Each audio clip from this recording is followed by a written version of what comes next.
Chapter 36.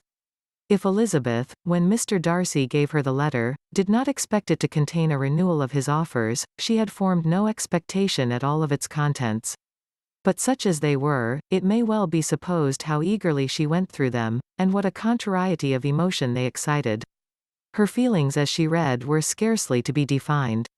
With amazement did she first understand that he believed any apology to be in his power, and steadfastly was she persuaded, that he could have no explanation to give, which a just sense of shame would not conceal.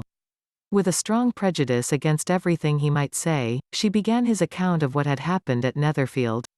She read with an eagerness which hardly left her power of comprehension, and from impatience of knowing what the next sentence might bring, was incapable of attending to the sense of the one before her eyes. His belief of her sister's insensibility she instantly resolved to be false, and his account of the real, the worst objections to the match, made her too angry to have any wish of doing him justice. He expressed no regret for what he had done which satisfied her, his style was not penitent, but haughty. It was all pride and insolence. But when this subject was succeeded by his account of Mr. Wickham, when she read with somewhat clearer attention a relation of events which, if true, must overthrow every cherished opinion of his worth, and which bore so alarming an affinity to his own history of himself, her feelings were yet more acutely painful and more difficult of definition. Astonishment, apprehension, and even horror, oppressed her. She wished to discredit it entirely, repeatedly exclaiming, "This must be false. This cannot be. This must be the grossest falsehood." And when she had gone through the whole letter, though scarcely knowing anything of the last page or two, put it hastily away, protesting that she would not regard it, that she would never look in it again. In this perturbed state of mind, with thoughts that could rest on nothing, she walked on, but it would not do. In half a minute the letter was unfolded again, and collecting herself as well as she could, she again began the mortifying perusal of all that related to Wickham, and commanded herself so far as to examine the meaning of every sentence. The account of his connection with the Pemberley family was exactly what he had related himself, and the kindness of the late Mr. Darcy, though she had not before known its extent, agreed equally well with his own words. So far each recital confirmed the other, but when she came to the will, the difference was great. What Wickham had said of the living was fresh in her memory, and as she recalled his very words, it was impossible not to feel that there was gross duplicity on one side or the other, and, for a few moments, she flattered herself that her wishes did not err. But when she read and re-read with the closest attention, the particulars immediately following of Wickham's resigning all pretensions to the living, of his receiving in lieu so considerable a sum as £3,000, again was she forced to hesitate. She put down the letter, weighed every circumstance with what she meant to be impartiality, deliberated on the probability of each statement, but with little success. On both sides it was only assertion. Again she read on, but every line proved more clearly that the affair, which she had believed it impossible that any contrivance could so represent as to render Mr. Darcy's conduct in it less than infamous, was capable of a turn which must make him entirely blameless throughout the whole. The extravagance and general profligacy which he scrupled not to lay at Mr. Wickham's charge, exceedingly shocked her, the more so, as she could bring no proof of its injustice. She had never heard of him before his entrance into the Shire militia, in which he had engaged at the persuasion of the young man who, on meeting him accidentally in town, had there renewed a slight acquaintance. Of his former way of life nothing had been known in Hertfordshire but what he told himself. As to his real character, had information been in her power, she had never felt a wish of inquiring. His countenance, voice, and manner had established him at once in the possession of every virtue.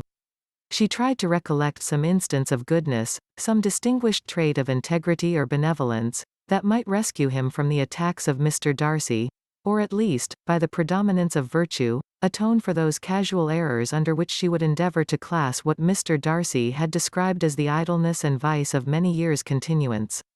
But no such recollection befriended her. She could see him instantly before her, in every charm of air and address, but she could remember no more substantial good than the general approbation of the neighbourhood, and the regard which his social powers had gained him in the mess. After pausing on this point a considerable while, she once more continued to read.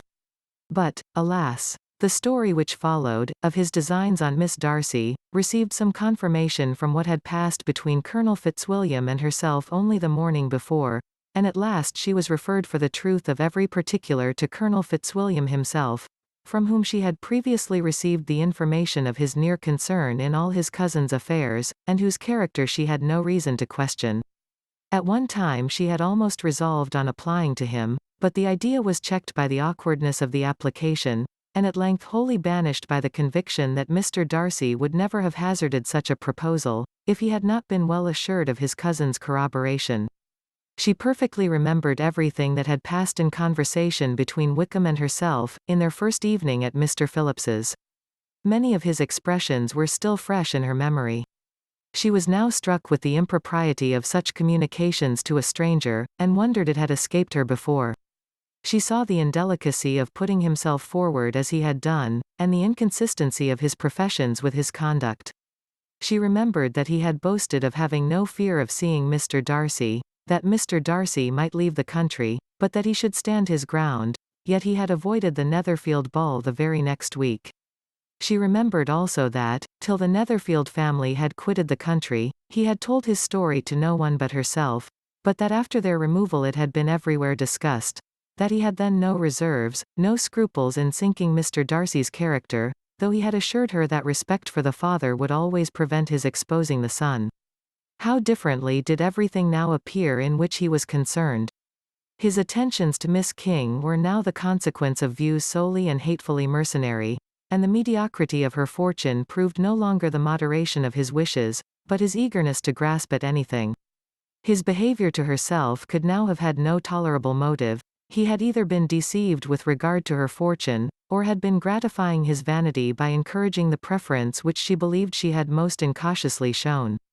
Every lingering struggle in his favor grew fainter and fainter, and in farther justification of Mr. Darcy, she could not but allow Mr. Bingley, when questioned by Jane, had long ago asserted his blamelessness in the affair, that proud and repulsive as were his manners, she had never, in the whole course of their acquaintance, an acquaintance which had latterly brought them much together, and given her a sort of intimacy with his ways, seen anything that betrayed him to be unprincipled or unjust, anything that spoke him of irreligious or immoral habits, that among his own connections he was esteemed and valued, that even Wickham had allowed him merit as a brother, and that she had often heard him speak so affectionately of his sister as to prove him capable of some amiable feeling, that had his actions been what Mr. Wickham represented them, so gross a violation of everything right could hardly have been concealed from the world, and that friendship between a person capable of it, and such an amiable man as Mr. Bingley, was incomprehensible.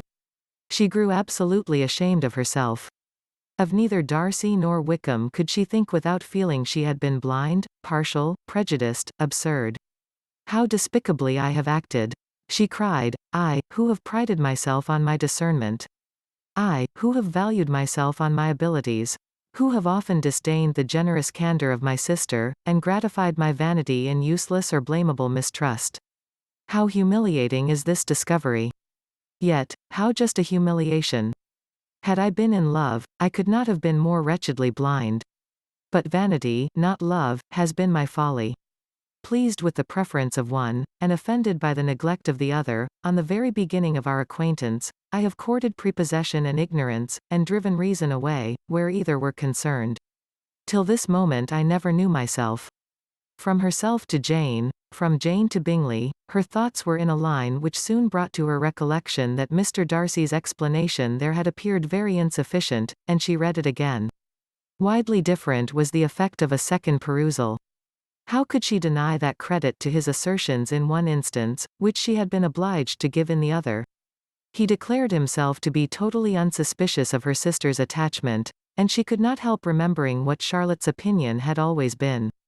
Neither could she deny the justice of his description of Jane. She felt that Jane's feelings, though fervent, were little displayed, and that there was a constant complacency in her air and manner not often united with great sensibility. When she came to that part of the letter in which her family were mentioned in terms of such mortifying, yet merited reproach, her sense of shame was severe.